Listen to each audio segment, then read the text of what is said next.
या कथेतील पात्र, स्थळ आणि घटना पूर्णपणे काल्पनिक आहेत. याचा कोणत्याही व्यक्तीशी किंवा घटनेशी काहीही संबंध नाही. कथेचा मूळ हेतू हा फक्त मनोरंजन असल्यामुळे कोणीही कथेचा वास्तवाशी संबंध जोडू नये.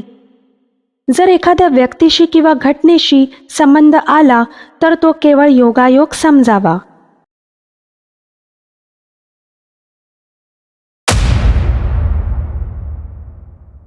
कथा पाणभूत. लेखिका वाचक स्वर सुजाता पंकज पाटील. भाग 11. इकडे पोलीस स्टेशनमध्ये परवेजच्या हातून बॅग हिसकावत त्याने त्यातील सगळं सामान डायरेक्ट टेबलावर ओतलं. त्यातून खूप साऱ्या गोष्टी खाली पडल्या. कॉलेजची काही कागदपत्रे, कॉलेज आयडी, 2 मोबाईल, एक पुस्तक, डायरी, पेन, काही व्हिजिटिंग कार्ड्स आणि एक आयडी. प्रदीप काका जागेवरून उठले. त्यांनी ते आयडी उचललं. ते आयडी पाहून काकांच्या कपाळावर घामाचे थेंब जमा झाले. काका लगेचच परवेजच्या जवळ जाऊन त्याला घाबरतच विचारू लागले, हे तुझा आयडी आहे का? कोण आहेस तू? शिरीष काका म्हणाले, काय झालं प्रदीप, तू एवढा का घाबरला आहेस? काय आहे त्यात? तेवढ्यात बाहेरून तो मगाचाच 50शीचा माणूस, त्याचे 3 सहकारी आणि समीर दारात उभे होते. तो 50शीतला माणूस म्हणाला, मी सांगतो कोण आहे तो, आणि सगळे दरवाजाकडे पाहू लागले. त्यांना पाहून परवेज मात्र घाबरला होता. त्या 50शीच्या माणसाचं नाव होतं अविनाश दामोदर चव्हाण. अविनाश म्हणाले, आमचा माणूस आहे तो, तुम्ही का पकडले त्याला? प्रदीप काका घाबरतच म्हणाले, तुम्ही कोण? अविनाश म्हणाले, मी SP अविनाश दामोदर चव्हाण. तुम्ही ज्याला पकडलाय ना, तुम्हाला माहित आहे का तो कोण आहे? प्रदीप काका म्हणाले, हो सर, मी आत्ताच आयडी पाहिलं त्याचं, पण मला वाटलं त्याने कुणाचं तरी चोरलंय.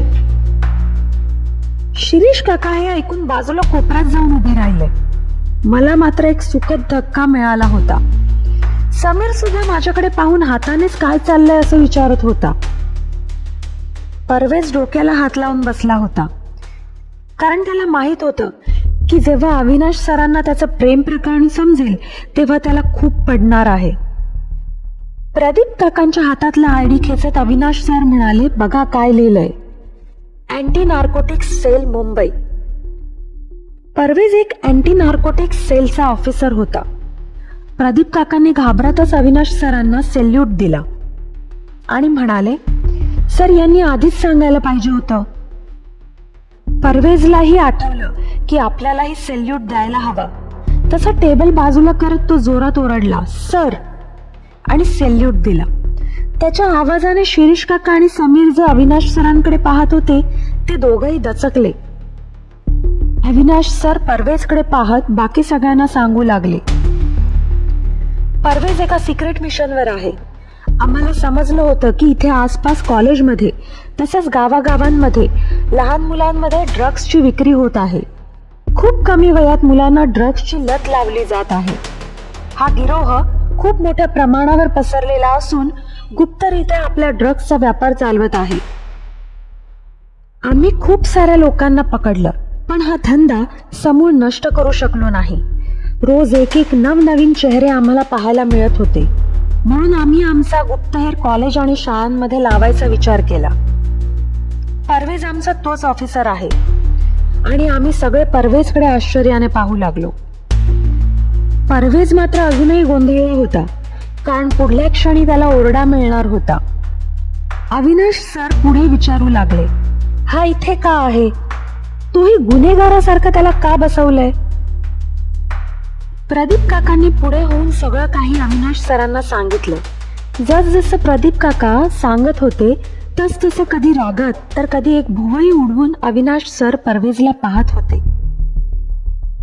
प्रदीप काकांचे बोलणे संपताच अविनाश सरांनी एक नजर शिरीष काकांकडे पाहिले आणि मग माझ्याकडेही पाहिले आणि विचारले, हीच का मानसी? छान आहे मुलगी. मी मानेनच नाही म्हणत असताना परवेज मागून म्हणाला, सर ही सारिका आहे. मानसीला यांनी घरी जबरदस्ती बंद करून ठेवलंय. हे ऐकताच अविनाश सर परवेजकडे मोर्चा वळवत म्हणाले, तुला काय काम करायला पाठवलं होतं आणि तू काय करतोयस? रोज बोलणं होत होतं आपलं, एकदाही हे मला सांगितलं नाहीस. परवेज म्हणाला, सर मी तुम्हाला मानसीबद्दल सांगितलं होतं. अविनाश सर म्हणाले, कधी? परवेज म्हणाला, सर आपण 3 वर्ष झाली ज्या माणसाचा शोध घेत होतो तो गुरुकुल कॉलेजमध्ये शिकत होता आणि त्याच्या काकांचं कॅन्टीन मी शिकवतोय त्या कॉलेजमध्ये आहे. कॅन्टीनच्या नावाखाली मुलांना ड्रग्ज देण्याचे काम हे लोक करतायत आणि त्यांनी एकदा एका मुलीच्या बॅगेत एक गोष्ट टाकताना मी पाहिली. मी त्या मुलीचा पाठलाग करू लागलो, तिच्यावर लक्ष ठेवू लागलो. आधी मला वाटलं की ती त्यांना सामील आहे, पण जसजसं मी रिसर्च केलं मला समजलं की त्यांनी कुणीतरी दुसरं समजून त्या मुलीच्या बॅगेत ती पुढे टाकली. तेव्हापासून ते लोक त्या मुलीचा शोध घेत होते, पण सुदैवाने ते अजूनही त्या मुलीपर्यंत पोहोचलेले नाहीत. ती मुलगी दुसरी तिसरी कुणी नसून मानसी आहे. मी रोज मानसीचा पिछा करत होतो आणि तिच्या बॅगेसाठी पिछा करायचो, पण मला काय माहित ती माझ्या प्रेमात पडेल. मी म्हणाले, म्हणजे तू तिच्यावर प्रेम नाही करत? तसं शिरीष काका त्याच्या उत्तराची वाट पाहू लागले. परवेज म्हणाला, असं नाही आहे, आधी नव्हतो करत, पण ती खरंच मला नंतर आवडू लागली. तिला किंवा कुणालाच मी माझी खरी ओळख दाखवली नाही. माझ्या घरच्यांनाही माझ्याबद्दल काहीच माहिती नाही, फक्त एका माणसाला सोडून. परवेज लगेचच समीरकडे पाहून म्हणाला, तुला ऐकायचं होतं ना की माझं ब्रह्मास्त्र कोण आहे? माझ्या अम्मीच्या आजोबांचे मित्र, त्यांचं नाव कजील खान. खरं तर माझे आदर्श माझ्या मम्मीचे बाबा, पण ते लवकरच वारले. त्यानंतर माझी संपूर्ण जबाबदारी त्यांनी त्यांचे मित्र कजील खान यांना दिली. अम्मीच्या अब्बूचे अब्बू आणि कजील खानचे अब्बू हे भारतीय क्रांतिकारी पीर अली खान यांचे समर्थक. मी लहानपणापासूनच त्यांच्याकडूनच ऐकतोय. 7 जुलै 1857 त्यांना आणि त्यांच्या 40 साथीदारांना ब्रिटिशांनी फाशी दिली. त्या 40 एक माझे अम्मीचे आजोबा आणि कजील खानचे अब्बू होते. मी जरी भारताबाहेर राहत असलो तरी मी मनातूनच पूर्ण भारतीय आहे. त्यांच्या डायरीत लिहिलं आहे की भारत भूमी त्यांची मातृभूमी आहे. त्यांनी स्वतःचे रक्त मातृभूमीच्या नावे केलं आणि आम्हालाही तेच शिकवलं. मी भारताबाहेर आणि भारतामध्ये भारतासाठीच काम करतो. तुम्हा लोकांसाठी 3 वर्षापूर्वी भारतात आलोय, पण मी आधीपासूनच इथे राहतोय. माझं वय सुद्धा तुम्हाला वाटतंय तेवढं नाही आहे. मी कॉलेज तरुणासारखं दिसत असलो तरी मी माझं ग्रॅज्युएशन कधीच पूर्ण केलेलं आहे. माझी ट्रेनिंग सुद्धा झाली आहे आणि खूप वेळा गुप्तरित्या मी भारतासाठी काम करतो. ड्रग्ज आणि अंमली पदार्थ आपल्या तरुणांना चुकीच्या मार्गाला लावत आहे. यासाठीच गेली 5 वर्ष मी या प्रोजेक्टवर काम करत आहे. शिरीष काका जागीच बसले.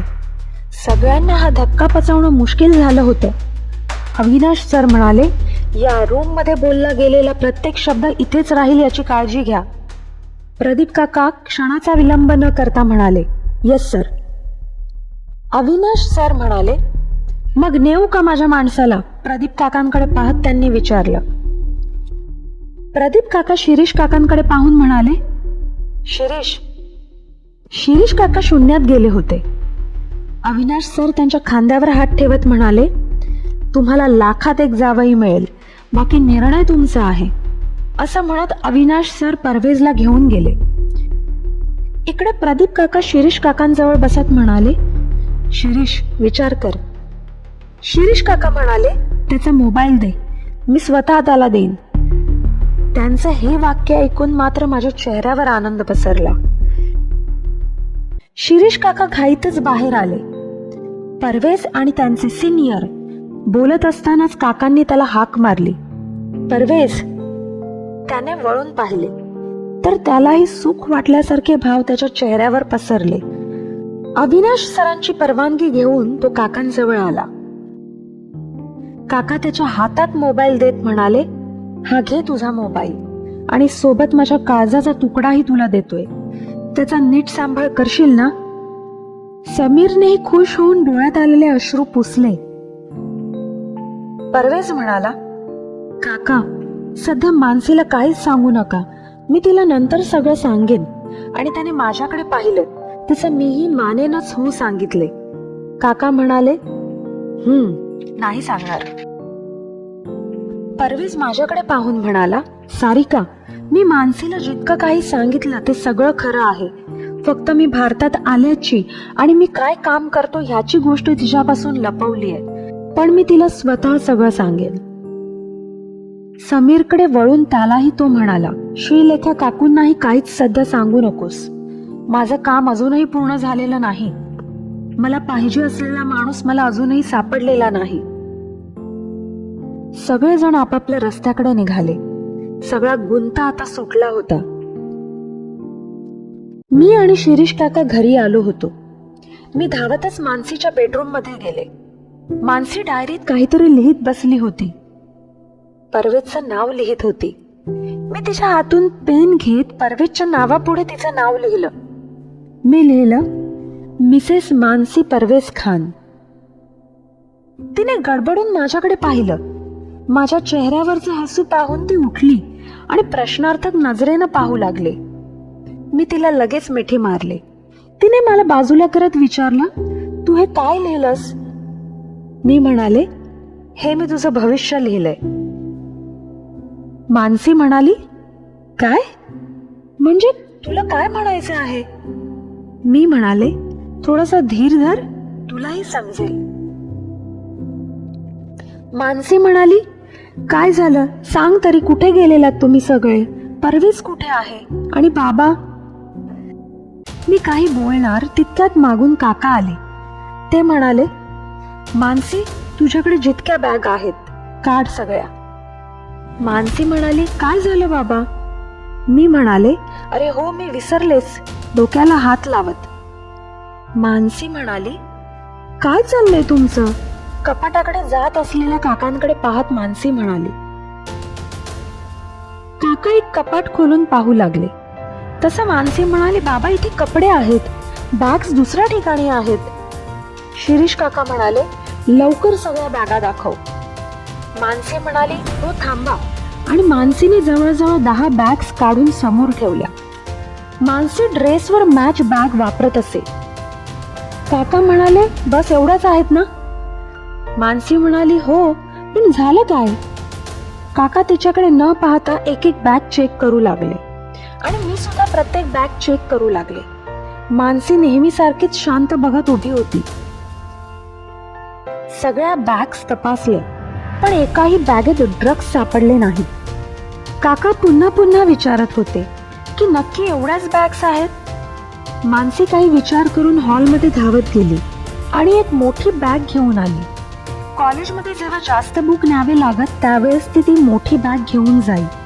तिने ती काकांसमोर धरली. मानसी म्हणाली, कधी कधी ही बॅग नेते मी. त्या बॅगेत खूप कप्पे होते. काका प्रत्येक कप्पा चेक करत होते. शेवटी जिथे लॅपटॉप ठेवतो त्या कप्प्यात खाली त्यांना एक प्लास्टिकची पुडी आढळली, पिठी साखरेप्रमाणे दिसणारी.